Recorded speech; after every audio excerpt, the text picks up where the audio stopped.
ازيكم يا جماعه، يا رب تكونوا بخير. رجعنا لكم تاني بفيديو جديد. الفيديو بتاع النهارده يعتبر عن الموبايل اللي يعتبر هو ارخص موبايل تقريبا هيشغل لك ببجي بشكل كويس. الموبايل اللي معانا النهارده هو الانفينكس هوت 6 اكس، ودي المراجعه بتاعته.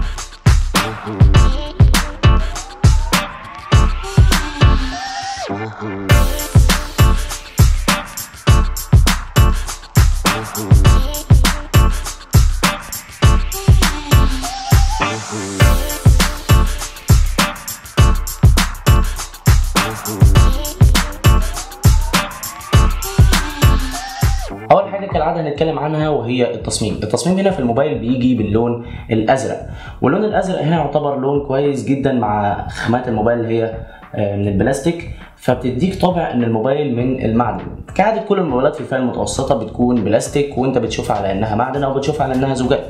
فالموبايل هنا زي ما قلت لكم جاي من المعدن، والبصمه بتكون في المنتصف على شكل مربع مش دائري، عكس موبايلات انفينكس الفتره اللي فاتت كانت كلها بتيجي بالشكل دائري في المنتصف. والحاجه الجديده هنا في الموبايل واللي بتفرقها عن اخوه الهوت 6 برو انه بيجي بنوتش من قدام، والنوتش هنا يعتبر حجمها مناسب بالنسبه لسعر الموبايل. الموبايل هنا شاشته بتكون 6.2 انش، وده يعتبر حجم كويس، ولا حجم كبير ولا حجم صغير بالنسبه للابعاد الجديده حاليا. الحاجه اللي ما عجبتنيش في الموبايل تقريبا دي في اغلب الموبايلات وهي ان الظهر بيبصم، وعندنا هنا الكاميرات ما بيكونش ليها بروز كبير في الظهر زي الانفينكس نوت 5 اللي عملنا له مراجعه تقدر تشوفها من الاي اللي هتظهر دلوقتي. بالنسبه لاستغلال الشاشه من الحواف في الموبايل هو يعتبر استغلال كويس بالنسبه برضه لسعر الموبايل. من الاعلى في الموبايل مش هنلاقي غير مخرج السماعات 3.5 ملم، ومن الاسفل هنلاقي فتحه السبيكر واليو اس بي، واللي هنا بيجي من نوع مايكرو يو اس بي العادي مش التايب سي، وجنبيه المايك. ومن الجنب اليمين هنلاقي ازرار الصوت وزرار الباور، ومن الجنب الشمال هنلاقي مخرج الشريحتين والكارت الممل. بالنسبه لمحتويات النوتش، الكاميرا الاماميه بدقه 8 ميجا بكسل، جنبيها سماعه المكالمات ولمبه اشعارات وبرده فلاش، ودي حاجه كويسه لان في شركات كتير لما بتنزل لك فلاش من قدام بتشيل لمبه الاشعارات، فهنا انت عندك الفلاش الامامي وبرده لمبه الاشعارات. فخلاصه التصميم يعتبر كويس جدا ومفيش عليه عيوب كتير كباقي التصميمات في الفئه الاقتصاديه. تاني حاجه هنتكلم عنها وهي الشاشه هنا في الموبايل بتيجي من نوع اي بي اس ال سي دي، وزي كل الموبايلات برضه في الفئه الاقتصاديه شاشه الموبايل هنا اتش دي بلس، يعني 720 في 1500، ولا تديك كثافه بكسلات 268 بكسل في الانش الواحد. نسبه استحواذ الشاشه من واجهه الموبايل هنا 82%، تعتبر نسبه كويسه بالنسبه للموبايل ده. الشاشه هنا ادائها كويس جدا وهتكون مناسبه معاك في الالعاب لانها كبيره في نفس الوقت، وبرده في الفرجه على الافلام والحاجات دي هتكون كويسه. مش هتديك احسن الوان طبعا زي الموبايلات الغاليه، ولكن هتديك الوان مقبوله جدا.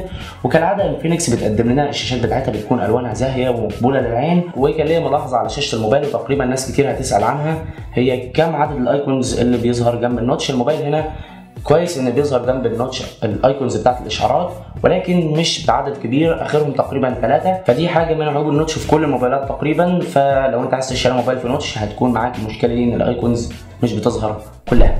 بالنسبه بقى للاداء بتاع الموبايل هنا بيجي ب 3 جيجا بايت رام ومساحه داخليه 32 جيجا مع معالج سناب دراجون نفس المعالج اللي في اخوه الكبير الهوت 6 برو سناب دراجون 625، ولا يديك اداء كويس في الالعاب، برده مش اداء كويس في نفس الوقت. انا هشغل معاك العاب بسيطه وبرضه هشغل معاك ببجي. زي ما انتم شايفين في ببجي الاداء بتاع الموبايل يعتبر مستقر على الاعدادات المنخفضه، ولكن لو حبيت تعلي الاعدادات لميديوم هتلاحظ لاجز، فخليك انت دايما على الاعدادات المنخفضه، وانت مش هتلاحظ فرق في الجوده قوي لانك انت بتستمتع باللعب، فمش هتركز يعني على الجوده طالما انت بتلعب كويس. بالنسبه للنظام والواجهه اللي محطوطه على الموبايل هنا بيشتغل باندرويد اوريو 8.1.0 مع واجهه الاكس او اس من انفينكس 3.1 لايت. الواجهه هنا في انفينكس اتطورت عن الاول خالص، الواجهه اصبحت سلسه وتعتبر حاليا بالنسبه لي من احسن الواجهات في الاندرويد. انا مش شايف فيها باجز كتير، مش بتعلق معايا كتير، غير من حين لاخر بتحصل حاجات غريبه كده فيها، ولكن كمجمل الواجهه بتاعت الموبايل تعتبر مستقره بتقدم لك فيتشرز كتير. بالنسبه للكاميرات بتاعت الموبايل هنا بيجي ب3 كاميرات. الكاميرا الاماميه بتكون 8 ميجا بكسل، ودي اللي بتقدم لك خاصيه العزل عن طريق السوفت وير. العزل هنا بيكون كويس على حسب ظروف الاضاءه، يعني لو الاضاءه مش كويسه العزل مش هيكون كويس. وبرده خاصيه العزل انها بتشتغل مع البيوتي مود، فبتخلي وشك سوفت جدا، بيكون ناعم بشكل يعني مش كويس، بيبوظ الصوره، وبرده في اطراف من جسمك بتتاكل. ولكن كمجمل الكاميرا ادائها مرضي وكويس بالنسبه لسعر الموبايل. فالكاميرا الخلفيه بتكون 13 ميجا بكسل ومعاها كاميرا ثانيه 2 ميجا بكسل، ودي اللي هتقدم لك خاصيه برده العزل ولكن عن طريق كاميرتين. والكاميرات هنا ادائها يعتبر كويس، ما اختلفش قوي عن كاميرات الهوت 6 برو. والكاميرا هنا بتصور فيديو لحد فول اتش دي على 30 فريم في الثانيه.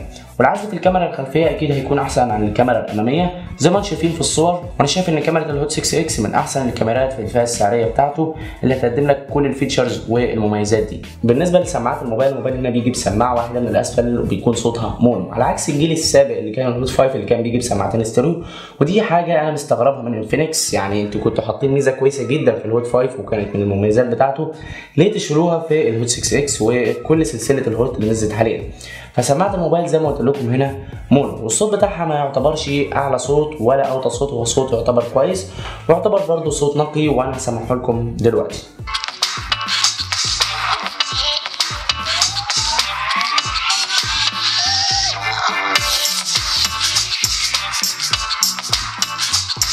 البطاريه بتاعت الموبايل هنا تعتبر من المميزات بتاعته، البطاريه هنا بتكون 4000 ملي امبير، ودي من الحاجات الكويسه في الموبايل. البطاريه هنا بتاخد شحن معايا من 2.5 ل 3 ساعات، واكيد عشان البطاريه بتاعت الموبايل كبيره هيكون كويسه جدا معاك في الالعاب زي ببجي. بالنسبه للفينجر برينت سنسور او مستشعر البصمه بتاع الموبايل يعتبر اداؤه كويس جدا وما بيغلطش معايا نهائي، ولكن العيب الوحيد فيه انه بطيء، يعتبر بطيء جدا. يعني احنا مثلا دلوقتي قاعدين هندوس على البصمه وكمان هنلف الشاشه، فاحنا على ما بندوس بالبصمه وبنلف الشاشه شفت بياخد وقت قد ايه؟ انا اهو بياخد وقت كبير جدا، بصوا اهو. فمش عارف ايه المشكله دي، فتقريبا ممكن تتحل عن طريق ابديت من الشركه، ولكن ما اظنش انها تتحل لان تقريبا كل موبايلات انفينكس في الفئه الاقتصاديه بتكون البصمه بتاعتهم بطيئه بالشكل ده. ولكن الحاجه الكويسه في الموبايل انه بيدعم الفيس انلوك، ودي حاجه تقريبا كل الناس حاليا بقت بتحبها، وهو انك تفتح موبايل عن طريق بصمه وشك يعني. فتعالوا نجرب الفيس انلوك دلوقتي، هنلاقي الفيس انلوك شغال معانا بشكل سريع ويعتبر كويس، هو برده تقريبا في نفس سرعه الفينجر برينت سنسور. فدي حاجه كويسه ان الموبايل بيدعم الفيس انلوك وبيدعم مستشعر البصمه في نفس الوقت. طيب مين هيشتري الموبايل ده؟ اللي هيشتري الموبايل ده هو شخص يعني عايز موبايل يكون اقتصادي وفي نفس الوقت بيكون فيه حاجه زي النوتش ومساحته تعتبر مش كبيره قوي، مساحته كويسه وبرده الاداء بتاعه كويس، يشغل له ببجي ويستمتع ويلعب بيه وفي نفس الوقت يقدر يشوف فيديوهات على شاشه كبيره. الموبايل ده هيقدم لك كل المميزات دي بالاضافه لانه بطاريته تعتبر كبيره جدا. وبس دي كانت كل حاجه في الفيديو بتاع النهارده عن الهوت 6 اكس. يا رب يكون الفيديو عجبكم، لو عجبك الفيديو اكيد انت تدعمنا بلايك وما تنساش تعمل شير، واهم حاجه انك تعمل سبسكرايب للقناه. اقتربنا على ال 14000 سبسكرايب. انا عارف ان انا متاخر في تنزيل فيديوهات بس معلش فتره وهتعدي وان شاء الله هنرجع احسن من الاول. ما تنساش تقول رايك تحت في الكومنتس عن الكاميرتين والوضع ده هل هو كويس ونستمر عليه ولا لا. اشوفكم الفيديو الجاي وسلام.